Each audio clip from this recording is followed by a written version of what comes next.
Good morning. I'm Dale Chrystie. I'm Business Fellow and Blockchain Strategist with FedEx.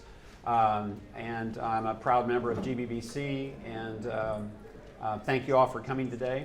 I want to take you up to the International Space Station, essentially. We go to 220 countries and territories. We go everywhere in the world you can go, so do our competitors.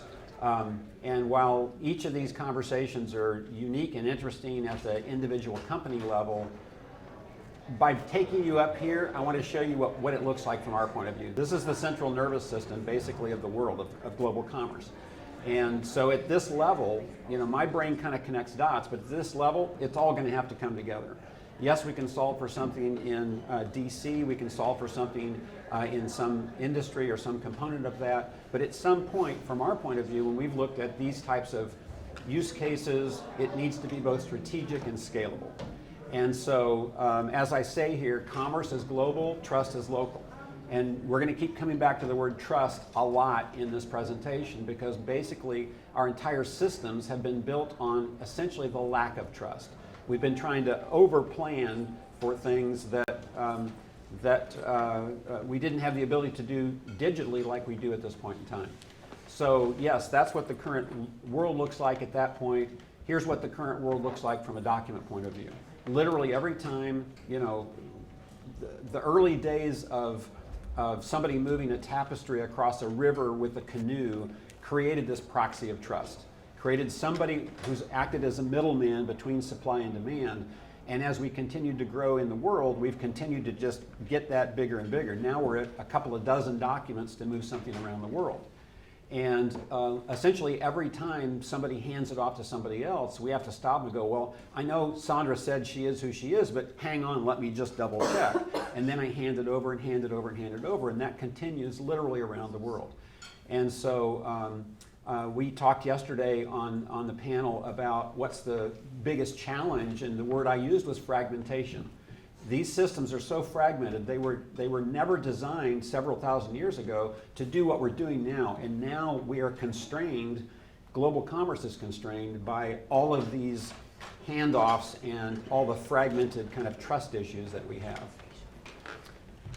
Again, documents were the best we had at the time, right? A proxy of trust with clay tablets and papyrus and finally to paper. And now we've gotten this thing to the point where now it is the constraint. It is the documents were actually not the system, they were the workaround. This room is now filled with people who understand the digital nature of where this is all going.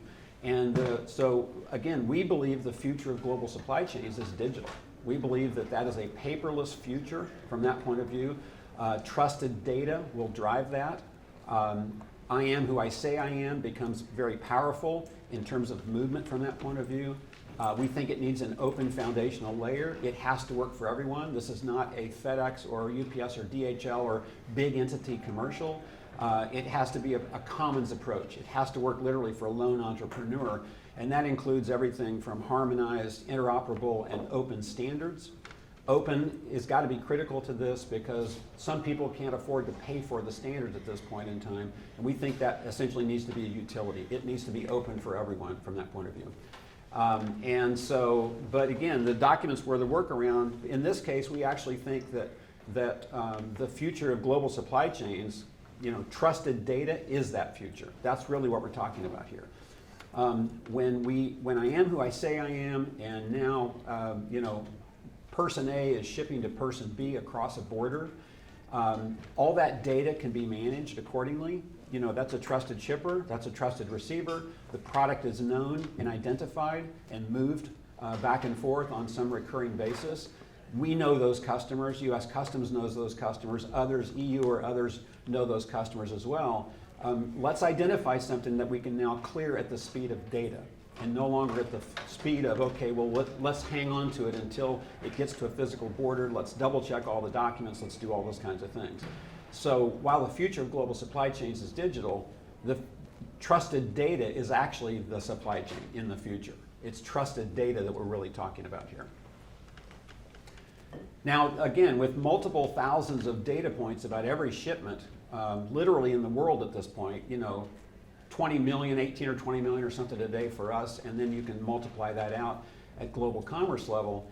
We don't think all 3,000 or whatever those number are need to be on a blockchain, need to be on some technology, need to be on some database or clearinghouse or something like that. We believe that there's actually a handful of key authoritative facts that are going to be critical about this, and it's things like identity, I am who I say I am, custody, who has custody, or ownership, or clearance. There's a handful of other pieces about that. And so this is the area that we're exploring at this point in time is you don't have to put everything on some technology or some database or blockchain or whatever the example might be.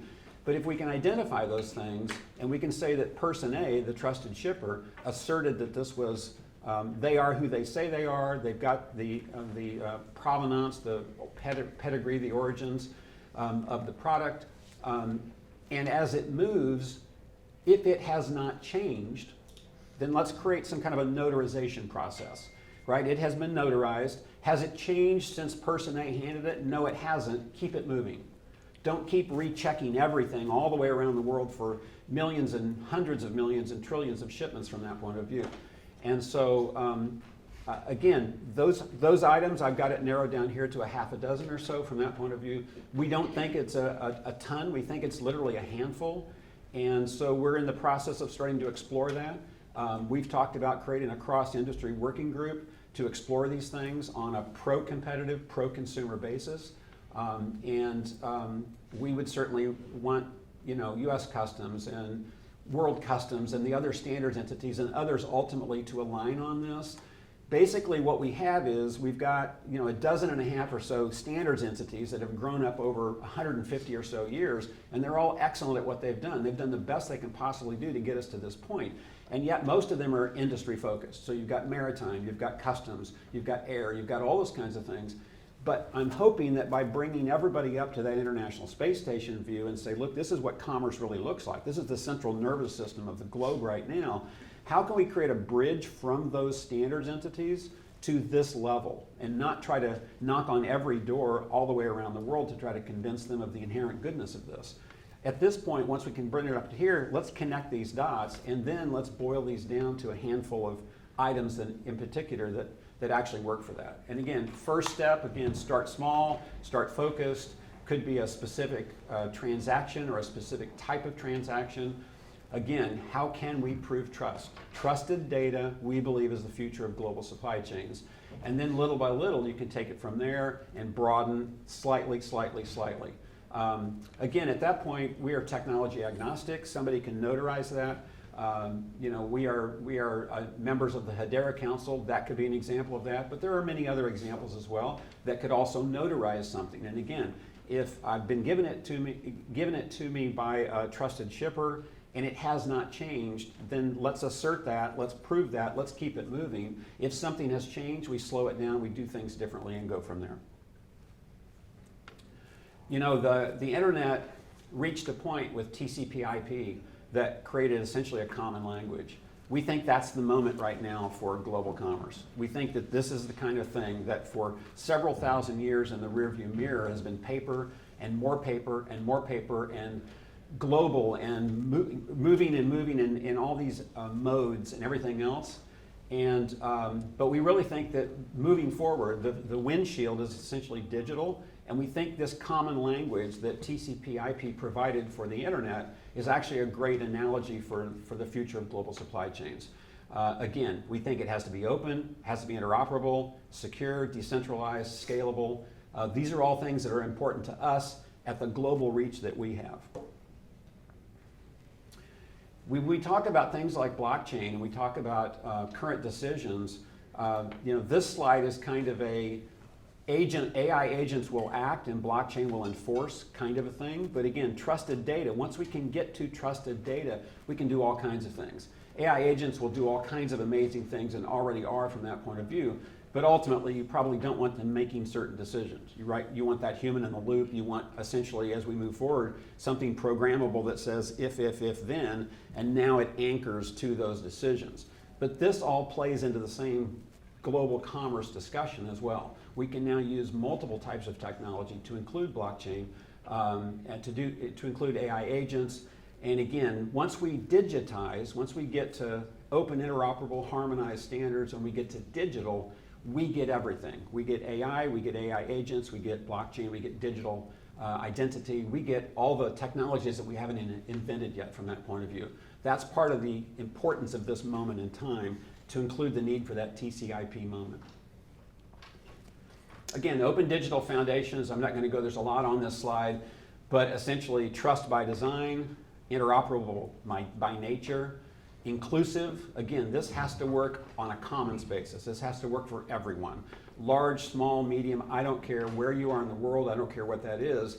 You should have access to global logistics and global commerce. And increasingly, as more people with phones, as more people are able to take advantage of that, this continues on essentially a flywheel basis, right? A network effect basis. And it has to be built for the future. We're at that point where this is not a process improvement effort from what we've done for 3,000 years.